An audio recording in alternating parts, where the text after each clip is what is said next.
Hello, everyone, and welcome into the Star Wars Legends Lounge, the show that celebrates the books from Star Wars Legends. I'm Aaron Motes. On today's episode, I'm going back to the list of Legends books that I haven't read yet. It's the first book in the Coruscant Knights trilogy, shortly after the fall of the Republic and the rise of the Galactic Empire. It's Jedi Twilight by Michael Reeves. I checked out my list, and after finishing Jedi Twilight, that leaves only 18 more that I haven't read. And of course, I'll be knocking out 2 more when finishing this trilogy. But before I get to the summary, we received a listener question. It's very, very exciting. Today's question comes from a new listener, Chad.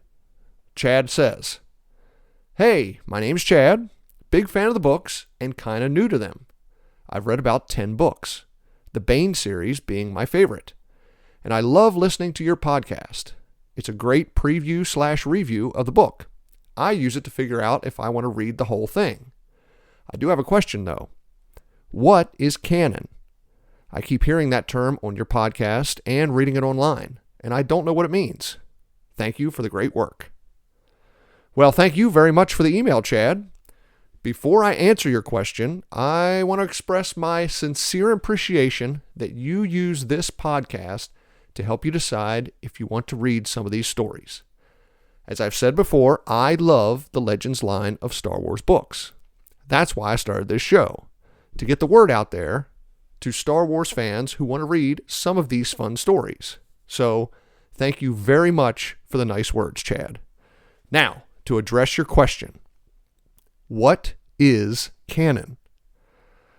Man, it's a simple question, but it's a bit complicated to answer. So, let's start out with the dictionary definition. Canon is defined as a general law, rule, principle, or criterion by which something is judged, or a collection or list of sacred books accepted as genuine. Now, if we expand that definition a little bit to include other media, such as movies, TV shows, video games, or comics, the Star Wars canon is everything produced since the Disney acquisition in 2012, plus the first 6 movies in the Skywalker saga and the Clone Wars animated series produced by George Lucas and Dave Filoni. In layman's terms, I think of canon as the events in the Star Wars saga that actually happened. Currently, the canon stories are the 11 films, episodes 1 through 9 of the Skywalker saga, plus Rogue One and Solo. The Clone Wars animated series that began in 2007, which included Ahsoka Tano and Captain Rex, the Rebels, Bad Batch, and Resistance animated shows, The Mandalorian and Boba Fett live-action shows, and of course we've got some more coming, the story modes in the Battlefront 2, Jedi Fallen Order, and Squadrons video games, and of course we have some more video games coming this year and next year as well, and the books and comics published since Disney acquired Star Wars in October 2012. Everything else is Legends. They were the stories and shows produced prior to the Disney acquisition, except for the films and the Lucas and Filoni Clone Wars animated series. I like to think of Legends as stories that regular folks within the Star Wars universe tell each other about the characters that we have come to love. Those stories are just embellished or simply made up. It's kind of like the stories about the first U.S. president, George Washington. Now, everybody knows the stories. But did George actually have wooden dentures or throw a silver dollar across the Potomac River? No. The Potomac River is way too wide to throw a silver dollar across, and we actually have George Washington's dentures. They're not wooden. But those stories add to the myth surrounding George Washington. The Star Wars Legends stories didn't really happen within the Star Wars galaxy. But for me, the Legends stories add to the myths surrounding our Star Wars heroes. Some people prefer the stories in Legends. Some folks are canon junkies and only want to consume the canon stories. Those are the ones they prefer. And you know what? That's perfectly fine. Unfortunately, there are some bad apples in both camps that can make it difficult to feel welcome in the Star Wars fandom because they constantly bash the stories on the other side and those fans. And I get it. Those people are loud. They can dominate the conversation. But honestly, I think most people that like Star Wars can pick and choose what they like.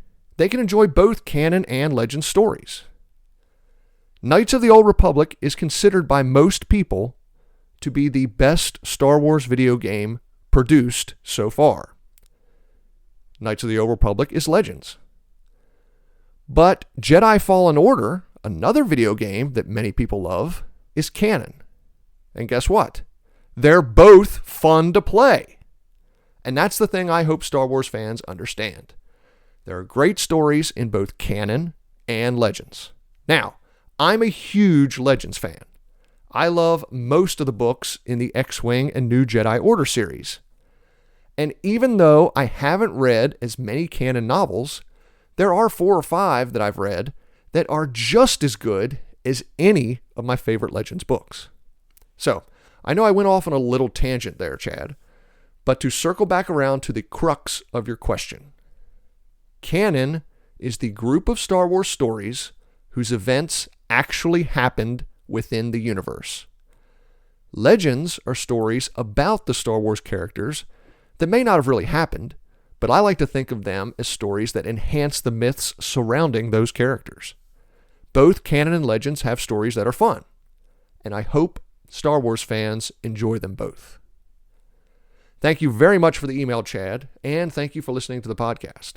Now, it's time for today's book, Jedi Twilight by Michael Reeves, book number 1 in the Coruscant Nights trilogy. Grab yourself a drink, and let's head in to the Star Wars Legends Lounge.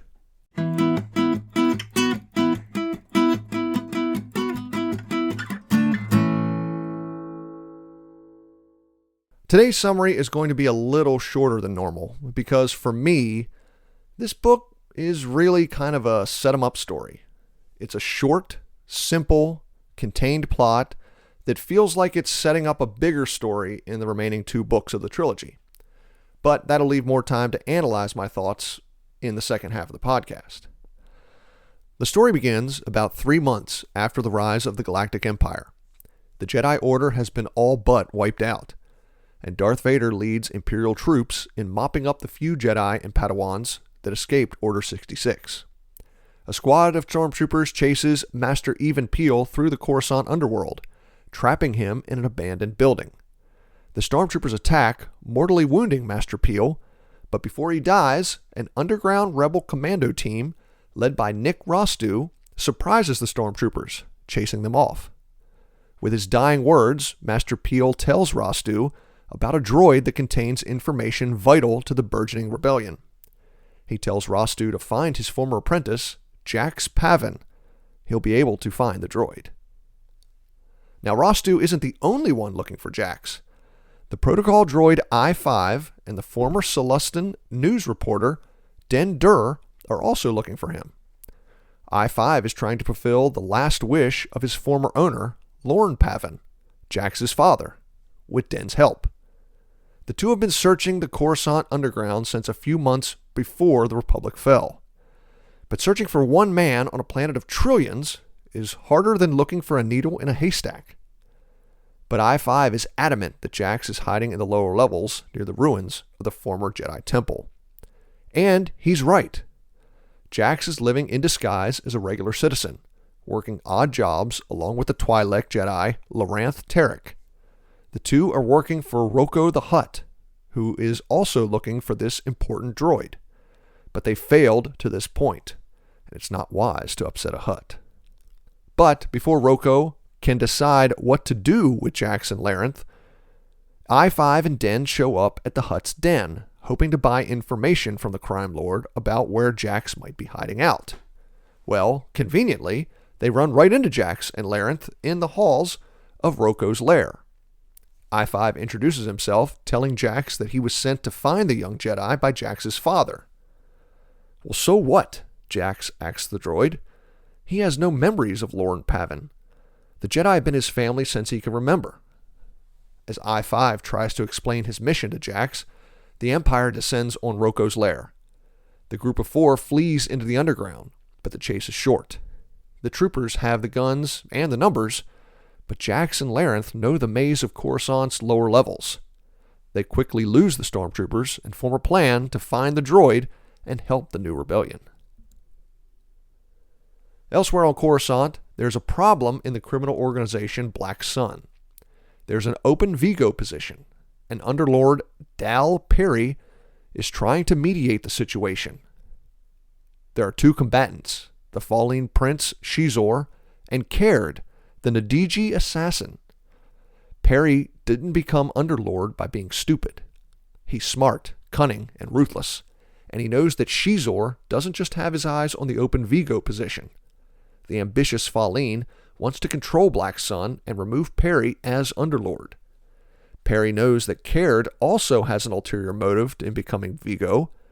Caird has been away from his home planet of Najij for decades, and he wants to go home. Caird hopes becoming Vigo will let him save the money to allow him to retire in comfort on Nadij. Perry tells Caird that if he assassinates Prince Shizor, the Underlord will promote Caird to Vigo and allow him to eventually leave Black Sun and return home. The catch? Caird must kill Shizor here on Coruscant and make it look like Black Sun had nothing to do with it. Caird stalks Shizor as the Falleen goes about his business on the upper levels. Caird follows Shizor and a droid as the 2 go into a corridor, and he attacks, firing a volley of poison darts at the Falleen. But the attack fails. Shizor avoids the darts, stunning Caird, and then it hits him. Shizor had prepared an ambush for Caird. He knew this was going to happen.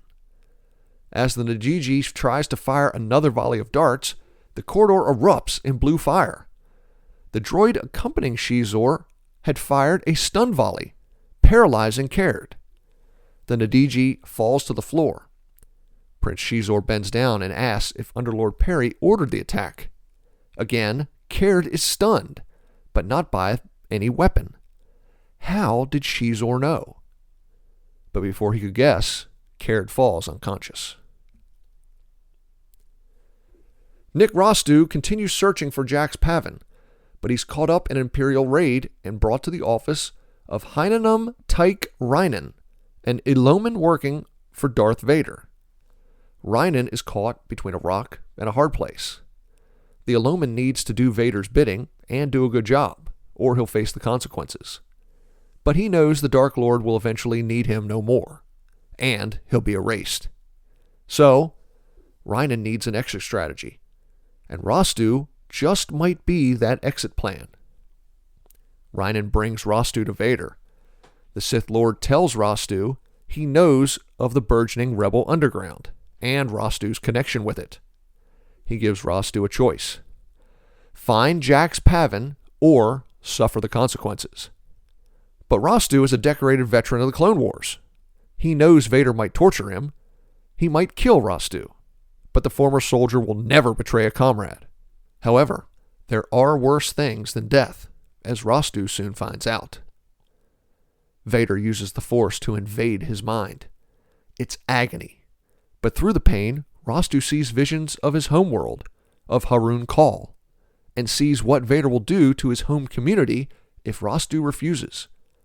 Exhausted and terrified, Rostu submits to the Dark Lord's demands. As he leaves, Vader tells Reinen to make sure Rostu fulfills the mission. He'll hold Reinen personally responsible. Meanwhile, Shizor and the droid transport Caird to the far side of Coruscant, into the factory district. Caird can't understand why he's still alive. But as Shizor leads the Nadiji into an abandoned nuclear factory, Caird is in for another shock. Waiting for them is Underlord Dal Perry. Of course, the droid that Jax and Larenth are searching for is the one with Prince Shizor. Their group tracks Shizor and the droid to the abandoned factory. As they sneak into the corridors, they're startled by Nick Rostu, Jax's old friend, who says he's searching for a droid with information that can help the underground rebellion. "Well, so are we," says Jax. "It's a droid owned by Prince Shizor of Black Sun." In the factory, Caird stares at Underlord Perry. At first, he thought that Perry and Shizor had tricked him to eliminate Caird and promote Shizor to Vigo. But something's wrong. There's something not quite right about the Underlord. Caird slowly approaches Perry and grabs his arm.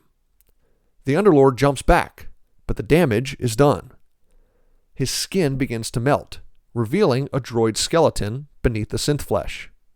Confused, Caird asks Shizor what is going on. The Faline says it's a prototype called a human replica droid.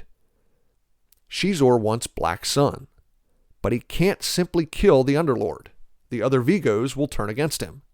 But if Shizor can eliminate the Underlord quietly and replace him with a replica for a few years, then have the Underlord pass the leadership of Black Sun on to Shizor, it may upset the other Vigos, but they won't be able to openly oppose him.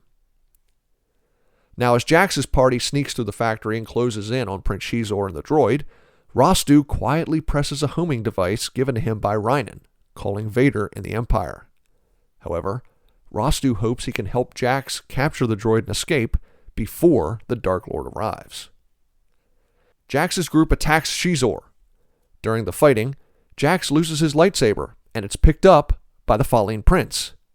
But Jax receives a light whip from Rostu. Jax and Shizor duel, mostly to a standstill. But they're interrupted when the Imperials arrive. Shizor flees, leaving Jax and his group to deal with Vader. The former Jedi fakes his own death, giving his lightsaber to I-5. The protocol droid drops Jax's lightsaber into the factory's nuclear core, causing a meltdown. But Rhinan sees Jax's group escape and chases after them, meeting up with the group at their shuttle. The story ends with Jax, Larenth, I-5, Den, Caird, Rhinan, and a badly injured Rostu escaping the factory district and flying back to the other side of Coruscant. Time for a break. When we return, I'll analyze the good and bad in Jedi Twilight. Spoiler alert, I'm not sure there's much of either. I'm Aaron Moats. Stay tuned. You're listening to the Star Wars Legends Lounge.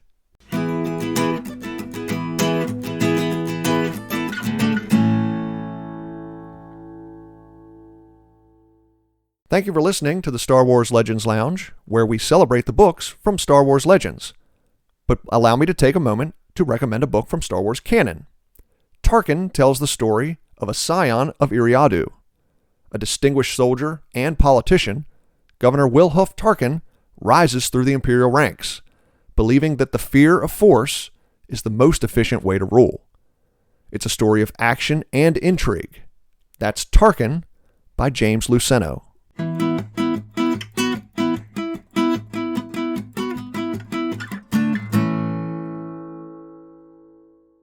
Welcome back to the Star Wars Legends Lounge, the show that celebrates the books from Star Wars Legends.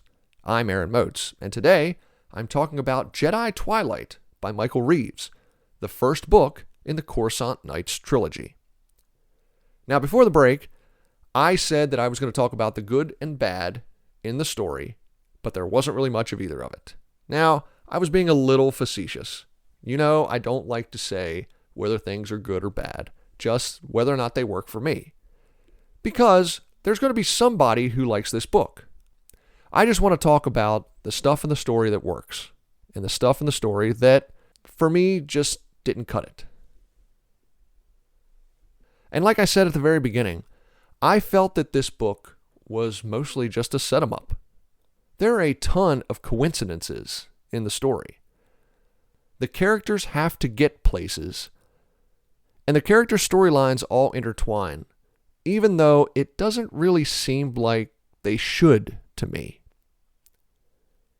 The biggest criticism I would have about this story are the coincidences.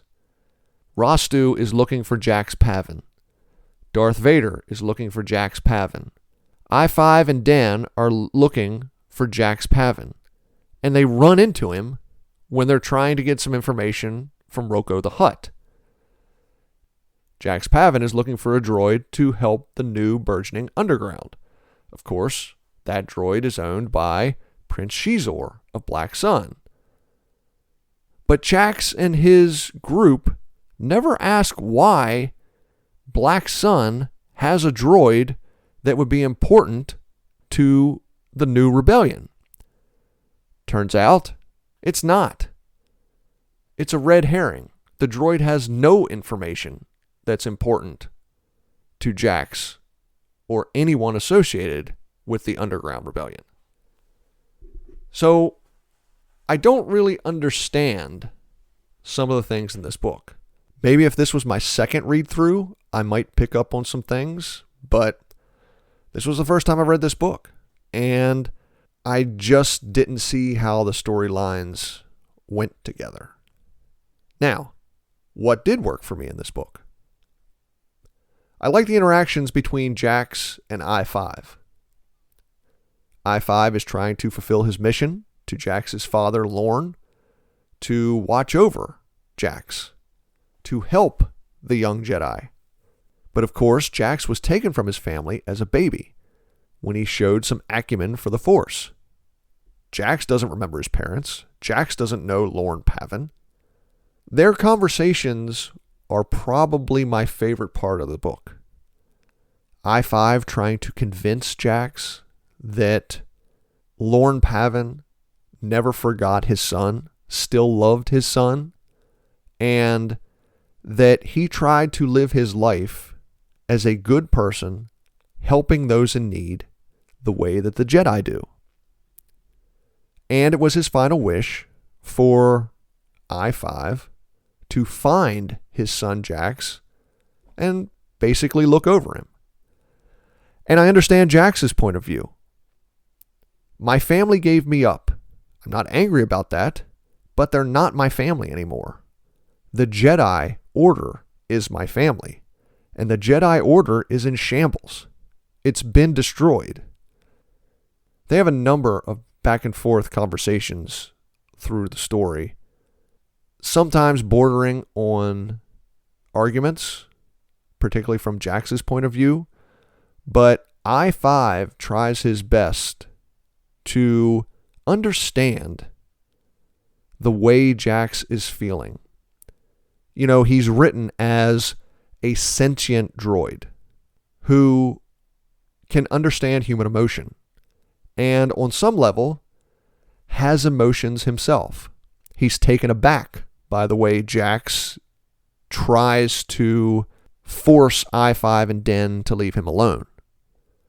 But he thinks that if he can remain sympathetic to Jax's point of view, remain compassionate, and tell Jax that he's not there to disturb the way Jax is living his life, to completely upend everything with all these stories about his father and his family, but just to watch over Jax, to be a loyal companion, and to help out where he can. Now, speaking of I-5, I did like the recurring characters in this book. Those of you who have been listening to the show for a while know that I read the 2 MedStar books for the first time back in August and September. And some of the characters in those stories show up here. I-5, Den Dur, of course, Caird the assassin. And even though Jax Pavin wasn't in those stories, I-5 references Jax a number of times. So this is the first time we've actually met Jax. I am glad that I read the MedStar stories first. I think if I were to have read this story first, and by extension the entire Coruscant Nights trilogy, I think not only would I have been confused about what was going on, but I'm pretty sure it would have turned me off to the story. it's kind of like dropping someone in a pool and just telling them to swim.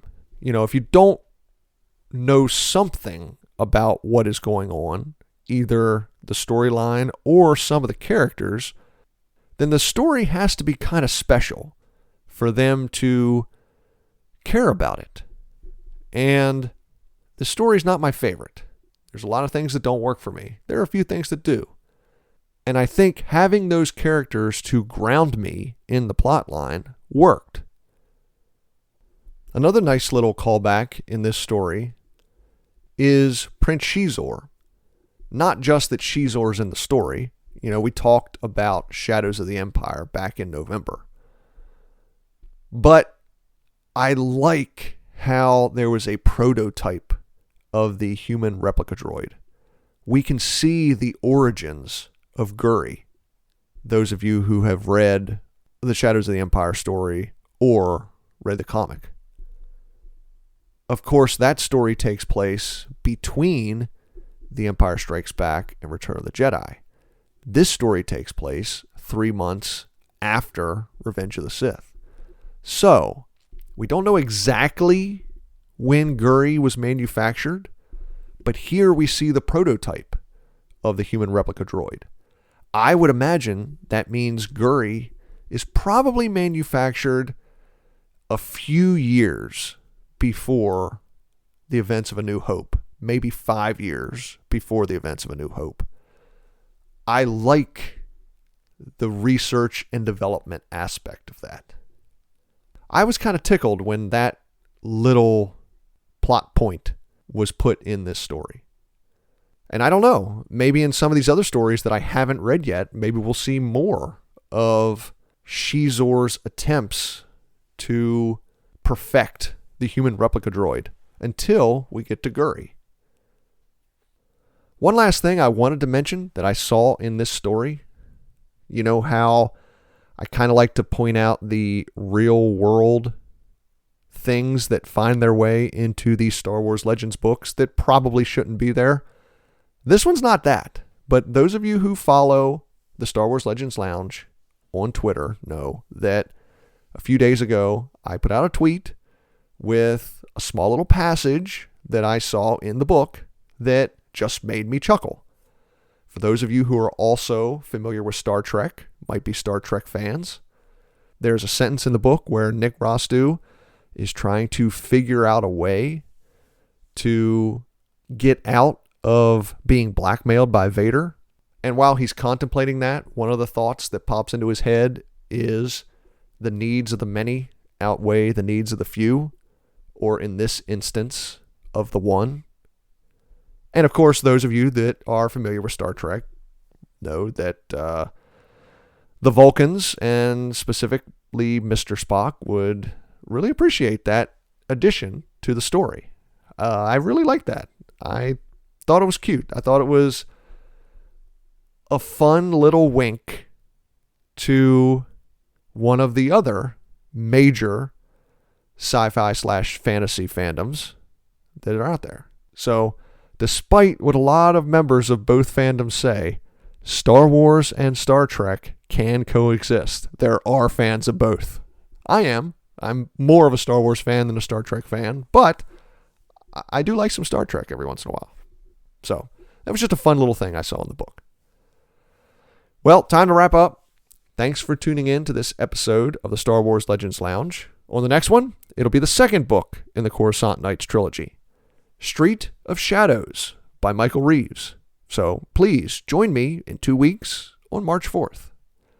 Until then, if you have a question or comment for the show, you can send me an email at swlegendslounge@gmail.com or a tweet at legendslounge1. And I'd love to hear from you. I'd love to have more voices on the show, like we did during the Heir to the Empire episode a couple weeks back. So, if you want to, please feel free to record your own 3 to 5 minute audio file and email it to swlegendslounge@gmail.com if you have an opinion on one of the books we're reading, or if you have a question. That'd be a great way to ask a question. Get your voice on the show. Just remember, record it in MP3 or MP format, please. That'll help me out. Once again, Thank you so much for listening to the Star Wars Legends Lounge. I'm Aaron Motes. May the Force be with you, and remember, there's always a bit of truth in legends.